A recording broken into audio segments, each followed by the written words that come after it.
Fish டேங்கை clean பண்ணி எல்லா ஃபிஷ்ஷஸையும் டெம்பரரியாக ஒரு டப்பில் போட்டு வச்சுட்டு அப்சர்வ் பண்ணிட்டு இருந்தேன். திடீர்னு பார்த்தா வித்தியாசமா ஒரு மீன்.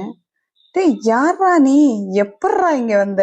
நெத்தியில பொட்டெல்லாம் வச்சுட்டு வித்தியாசமா இருந்தான். எப்படி இந்த டேங்க்ல இது வந்திருக்கும் அப்படி ஃபுல்லா அப்சர்வ் பண்ணி பார்த்தா அவன் ஒருத்தன் தான் இருக்கான். எப்படி வந்திருக்கும்னு ஒரே கன்ஃபியூஷன். அப்புறம் தான் தோணுச்சு, ஓகே நம்ம பாண்ட்ல இருந்து செடியெல்லாம் எடுத்துட்டு வந்திருப்போம், அதுல எக்குல வந்து இங்க வந்திருப்பான். இவ்வளவு நாள் கண்ணுல மாட்டவே இல்லை, எல்லாரோடையும் மிங்கில அவன் சுத்திட்டு இருந்திருக்கான். இவனை என்ன பண்ணேன்னு தெரியல, செப்பரேட் பண்ணி வச்சிருக்கேன். சரி வளர்த்திடலாமா, வளர்த்துனா இது தனியா எப்படி வளரும், இதுக்கு பேர் இல்லையே, கொண்டு போய் விட்டுறலாமா, விட்டா சர்வைவ் ஆகுமா, செத்து போயிடுமா, ஒரே கன்ஃபியூஷன்ல இருந்து சரி கொண்டு போய் விட்டுறலாம் அப்படின்னு சொல்லிட்டு முடிவு எடுத்துட்டோம். செடியெல்லாம் ஒரு ஸ்பெசிஃபிக்கா ஒரு குளத்துல தான் எடுப்போம். அங்கே போயிட்டு நாங்க அப்சர்வ் பண்ணி பார்த்தோம். சரி அவனை மாதிரி வேற வெரைட்டிஸ் மீன் இருக்கான்னு பார்த்தா எஸ், நெத்தியில போட்டு வச்ச மாதிரி நிறைய பேர் இருக்காங்க.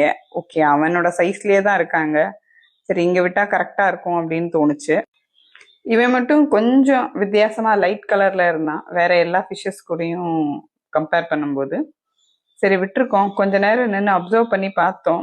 சரி வேற ஏதாவது மீன் அட்டாக் பண்ணுதா, யாராச்சும் சேர்றாங்களா, இல்ல பஞ்ச் மங்கி மாதிரி ஆயிடுறானா அப்படின்னு தான். பட் பார்த்தா மிங்கிள் ஆயிட்டான். சரி ஓகே நம்மளும் ஹாப்பியா ரிட்டர்ன்